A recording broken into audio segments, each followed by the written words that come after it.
Bonjour, une première vidéo a été réalisée dans le but de donner des explications concernant les réflexes archaïques. Aujourd'hui, je vais vous présenter un réflexe important et des conséquences s'il n'est pas intégré. Par la suite, je vous montrerai quelques mouvements à tester et à pratiquer chez vous.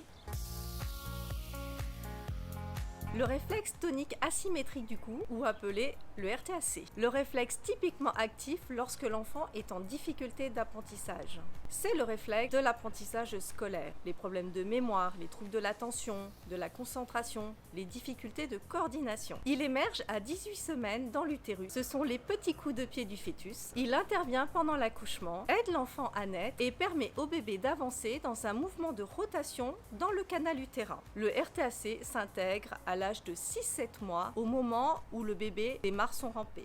Ce réflexe est important pour développer les mouvements homolatéraux, c'est-à-dire comprendre que le corps a deux côtés distincts et permet de différencier la droite et la gauche, ainsi que de croiser la ligne médiane.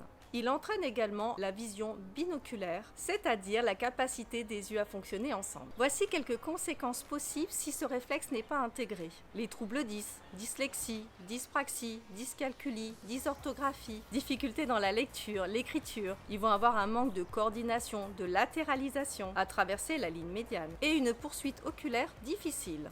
Des difficultés à lancer, attraper un ballon, faire du vélo, faire ses lacets et souvent même de pratiquer un sport. Ils sont souvent considérés comme des grands maladroits. Nous savons qu'il est essentiel de bouger, de faire des mouvements avec notre corps pour renforcer notre système immunitaire et combattre notre stress. Pour apprendre, nous avons besoin de nos deux yeux, nos deux oreilles, nos deux mains, nos deux pieds, une bonne conscience corporelle et une bonne coordination. Je vous propose donc de tester ces quelques mouvements à faire seul ou en famille. Attention, ils paraissent parfois simples, mais il est possible de ne pas y arriver. Cela peut signifier que ce réflexe archaïque est actif et non intégré.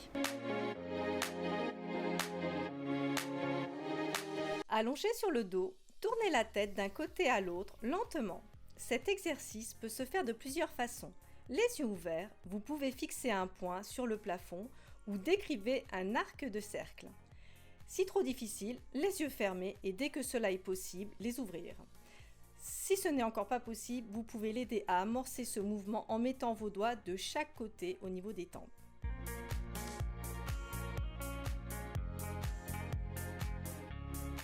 Assis, les genoux pliés et les pieds à plat. Les mains posées à plat vers l'arrière. Basculez le bassin de gauche à droite et tournez la tête dans le sens opposé. En marchant sur place, ta main droite touche ton genou gauche, puis ta main gauche touche ton genou droit. Bouge alternativement bras et jambes opposés. Ton coude touche ton genou opposé. Même chose de l'autre côté. Ta main touche ton pied opposé. Même chose de l'autre côté. Et pour finir, ton coude touche ton genou opposé, extension, et ta main touche ton pied opposé. On peut le faire vers l'arrière, puis vers l'avant.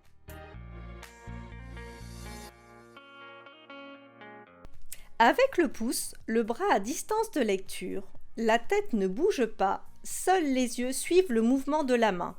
Et tracez des 8 couchés en commençant par le centre et remontez vers la gauche et ensuite vers la droite.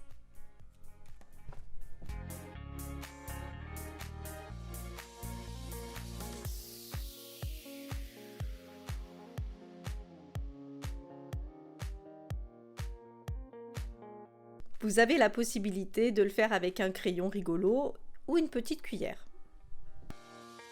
Ces mouvements doivent se faire lentement, en rythme coordonné et régulier. Ils sont conseillés pour soutenir une séance, mais ne remplacent pas une séance individuelle d'intégration des réflexes en cabinet. Si vous constatez que ces mouvements sont difficiles à mettre en place, surtout n'insistez pas pour éviter de se mettre en échec. Pour intégrer ces réflexes, il est souvent nécessaire de passer par des pressions isométriques. Il est donc préférable de vous orienter vers un professionnel qui pourra faire un bilan d'évaluation de réflexes et qui pourra vous proposer éventuellement un accompagnement personnalisé.